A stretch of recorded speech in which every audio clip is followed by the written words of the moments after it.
Good morning, everyone. We're continuing with the laws of Lashon Hara, and we're talking about a very practical scenario when you have somebody dating somebody else and they're thinking of getting married, seriously considering that. When do you share information with one side that they don't know about that could be potentially damaging for a marriage?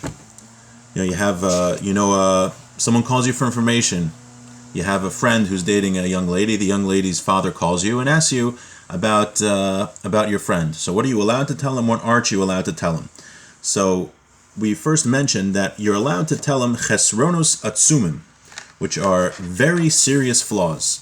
And yesterday we said we're going to give some examples of what those very serious flaws are that you should share. So let's get started. We're in the Tziurim at the end of Sefer Chavetz Chaim. We're in Sif Vav. Ve'ata nachso levar masha tarno betchila Sif Hey.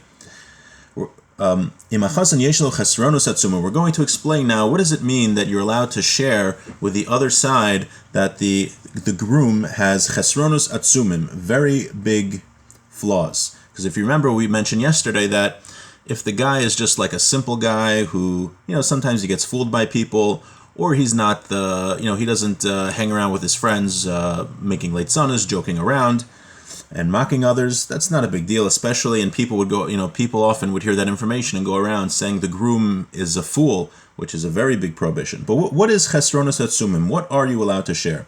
Ki yesh nafkamina ben chesronos. There's a difference in what type of deficiencies the groom may have. Dehainu, ima chisaron hu mitzad chayli gufo. If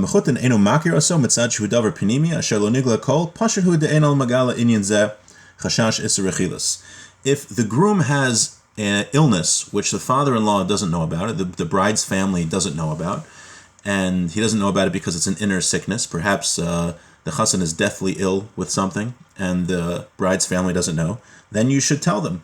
And there is no prohibition of rechilas. But you have to be very careful to have all of the conditions. Now, just a warning, anytime this comes up practically, you should always discuss it with a rabbinic Torah scholar who knows these halachas very well, because it's not so clear. If it's a minor medical issue, probably shouldn't be telling. But if the chassan is, God forbid, dying of a serious illness, then that's a different story. So you have to know what's considered an important enough thing to share with the other side. I even saw, also some things poskim recommend that you don't tell right away. Let's say you get a call from somebody because they're interested in dating a friend of yours. So you don't want to tell right away what the issue is with your friend before they have a chance to meet a few times. So I saw some of the poskim actually address that. Meaning it's not so simple. There was even a case, I didn't look at inside, but I just glanced at it where the kala wore a wig because she was losing a lot of hair. And it wasn't so clear that you should tell that to the man dating her right away. So the point is that this is a very serious issue, and that it should always be discussed with a competent halachic authority. So he says, though, if this is objectively something bad, let's say, God forbid, the groom has cancer and they didn't tell the bride that, which is obviously not a very nice thing to do. So then you should tell the bride's family. And he says, though, you need to have all the conditions, and he goes over in the Ber Ma'im Chaim what those conditions are. So let's just read through what those are. She'izbar etzlo metchila ki davar zehu b'chlal chol ha'guf lafuki im hu rak cholosh b'tivo eino b'chlal choili ke'inin she'amru k'tzira mari rabbanan. The sickness that this person has, you have to clarify that it's a real sickness, and it's not just that he's a weak person. Some people are weak. So it has to be a real sickness. 2, you can't exaggerate. 3, you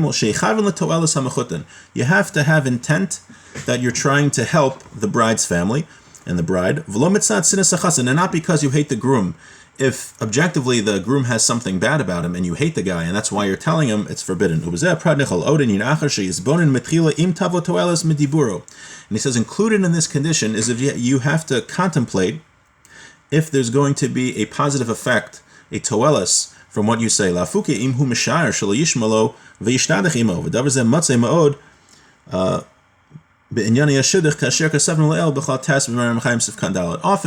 if you tell the other side what the issue is, they're not going to care.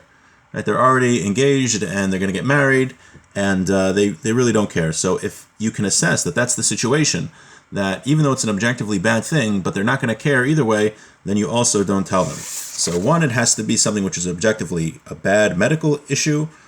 Two, you can't exaggerate. And three, there has to be a constructive purpose, and your intent has to be for a constructive purpose. And even in the Chalkas Binyamin here, he says, always make sure to ask a Torah scholar when it comes to practically applying these questions. V'od, yesh ofen sheni, there's a second scenario, the tzarech legalos lo, that you have to reveal a major issue with the groom.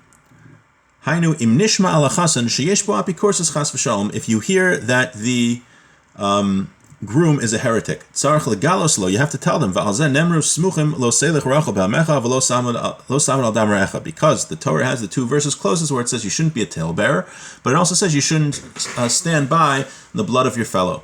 So while it is important not to speak rechilas and lashon hara, nevertheless it's also important to save somebody from a potential disaster. This nice, for example, religious girl, she's marrying a boy who thinks she's very religious, but you know that he's really a heretic. He's a closet heretic. So you have to tell them right away. And in this case, you don't even need the conditions, right? If you heard the groom say that he doesn't believe the Torah was written by Hashem, or some of the Torah events in the Torah never happened, things like that makes him a heretic, and you have to tell him right away. And in the case of heresy, even if it's a small thing, it's a very, very bad thing. My Rebbe once said that being a little bit of a heretic is being like a little bit pregnant. Okay. Aval, ima chisaron hu mitzad miur chachmas hatayra. Let's say the negative thing about your friend, about the groom who's getting married, is that he's not such a Torah scholar. You shouldn't reveal. Right? He's not such a Torah scholar. That's not something to reveal to the family of the bride. Because the father-in-law, he's the one who lost out. How so?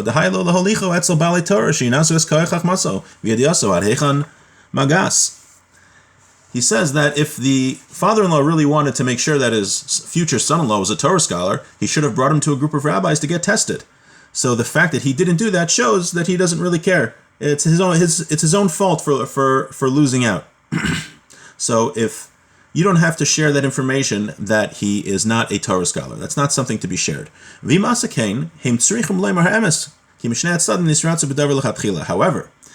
if the father-in-law does bring his son-in-law to get tested by rabbis to see if he's a Torah scholar, then the Torah scholars have to be honest. Right? ולבד כל אלה מי שירצה להטות זה מחמא שאין יכול לירס באונס חברו שהשרחנה מרממס המחותן צריך שישר מתחילה כימוס הנדוניה והספקס המזוינס ולבישס הבגדים שהמחותן מבטיחו דבר אמיתי שלא יחזב בו דבסתם אין למר ולהט דבר זה כי איננו ראוס כי הרבה מהם אין מקיימן ואם כן אסור לו שייך בו עניין עינה כי כמו שהחסם מרמה למחותן I'll translate in a second כן המחותן מרמהו ויוצא זה בזה And he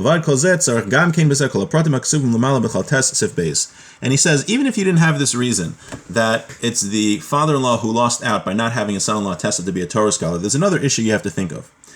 Right? He says, the guy comes and he says, I don't want my friend, let's say you're friends with the father-in-law, and you know this kid who's marrying your friend's daughter, and you know that he's not such a Torah scholar.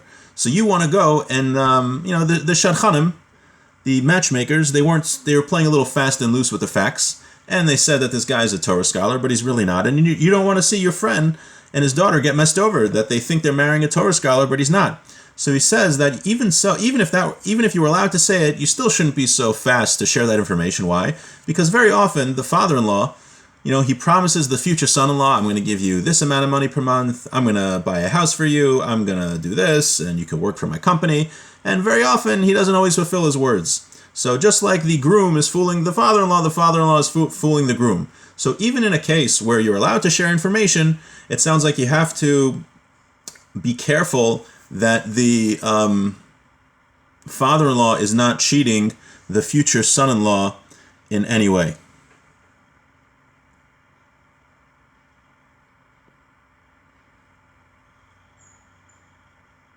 Okay. He points out here in the Be'er Maim Chaim that if the father-in-law brings his future son-in-law for rabbis to get tested, they should not exaggerate, if his lack of knowledge, if he doesn't have knowledge, and it all depends on the shidduch, how important it is.